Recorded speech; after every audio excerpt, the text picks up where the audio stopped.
All right, I want to bring up now Jonathan Carter, who's from Kingfield and Pierce Pond. It has just been an absolute pleasure working with Jonathan in the last year, fighting Plum Creek, another real nasty corporation trying to take over the land and the water and the air of this fantastic state. He's going to get you all fired up because I know he's been doing that for how many years now in Maine, Jonathan? I don't know, getting gray hair. Long time. So I want everyone to give a round of applause to Jonathan Carter. Come on up. Thank you, Emily. I want to ask you something. Whose water is it? Ours! Whose water is it? Ours! Whose water is it? Ours! You're darn right it's ours, and we're not going to let Nestle steal it anymore. No more. No more. No more! 4 years ago, this issue was off my radar screen. I was in California in Del Mar, and I went to a bookstore and I picked up a book called Blue Gold. When I got home from California, I went to my messages on my machine, and there were 8 messages from local residents that live around me in Lexington Township. They were up in arms by the fact that Nestle was planning to extract 180 million gallons north of us by about 10 miles up at Spruce Spring. There was another call from the H2O for Maine campaign asking me to engage in a statewide initiative to stop Nestle from stealing our water. And there was a 10th call. Who do you think that was from? Nestle, asking me out for lunch to wine and dine me. They've gone to the town councilors, the select people. They put money in the pockets up where I am, into schools, playgrounds, paved parking lots. They basically used a slush fund that they had to create because they cheated the American people in telling them that they were buying spring water when they weren't, and a court ordered them to create a fund to donate to charities. This is an unethical corporation that has poisoned and sickened babies across the world, that is buying chocolate from the Ivory Coast from child labor activities. It's a company that is the largest bottled water producer in this nation, and it is rolling over the democratic process here. I created Citizens for Maine's groundwater with a group of people and fought them in my neighborhood. It was a LERC jurisdiction. LERC wouldn't even let us have a public hearing to discuss it, even though there was overwhelming opposition to it. They gave Nestle the permit. I took Nestle to court, even though I knew that the courts would give the state agencies deference. But what the judge said was, you raise an interesting question of who owns the water. Who owns the water? We do! You're darn right, and in Vermont, they just passed a law saying that the groundwater is part of the commons and part of the public trust.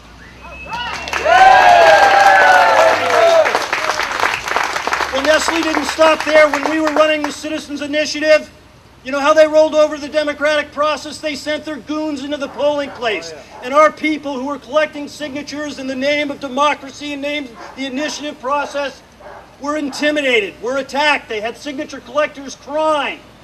And Nestle followed them around. They sent their goons out there to disrupt democracy in this state. And then they came back to Kingfield and they passed the money out very liberally in Kingfield. And they got Kingfield to allow them to take another 180 million gallons. And to have Kingfield build a bottle plant. But you know what they did? They built it in a pine tree zone. So they pay no taxes on construction material, and the first 2 years of wages are tax-free as far as wages, state wages for workers. In addition to that, they went back to the town and they said, we want a TIF, a tax increment financing. We want 100% TIF. We don't want to pay any property taxes.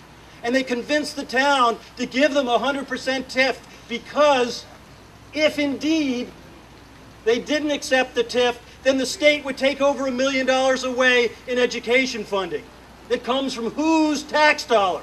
Our tax dollar. So here we are, the people of Maine, our water being stolen by Nestle, and we're subsidizing it with our taxes by providing them with all these tax breaks. It's a crime, and what I am very excited about, and Emily and Jamil for their work here, what I am so darn excited about is that This is the first time that all the people from all the communities that have been impacted by this multi-mega maniac corporation that's trying to steal our water have come together to stand up. And we need to unite again. We need to unite, and we need to go after them on a statewide level and tell them they can't take our water. We want our water back. And Nestle, why don't you go back to Switzerland? Thank you.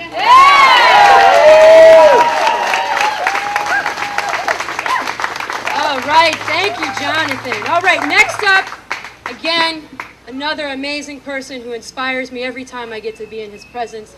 I want to bring up Erik Johnson from Hollis, who's going to talk about what it's like to live in a town where hundreds of big, mega, awful trucks run in all the time. Erik, give it up for Erik. All right. Many years ago, the Emperor of Japan told his generals not to wake the giant. And that is us, all of us. We need to wake up. We need to take responsibility as democratic people for water. And I live in Hollis, and we have trucks all the time rumbling down the road. We were sold down the river in Hollis. We were asleep. We were sound asleep, and fathers in town got the plan in place. I would love to get rid of it and see it disappear, as Jonathan Carter said, go back to Switzerland. But I think it's there for a while. But I think all of us can change the course of what Nestle is doing in this state. And they're also doing it in Massachusetts and in California, all over the place. So we need to unite and get together and go forth from here and talk to your neighbors and your friends, and with the idea that we can change the course.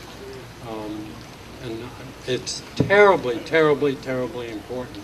So, and I don't know if you think of yourselves as sleeping giants, but we are.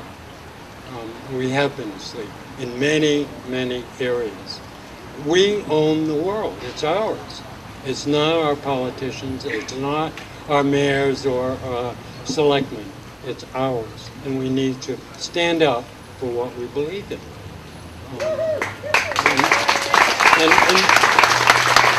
And maybe we can blame the president, for a lousy course and all, but we let it happen. So let's go forth as together with strength and purpose, and care about water and democracy in particular. Amen.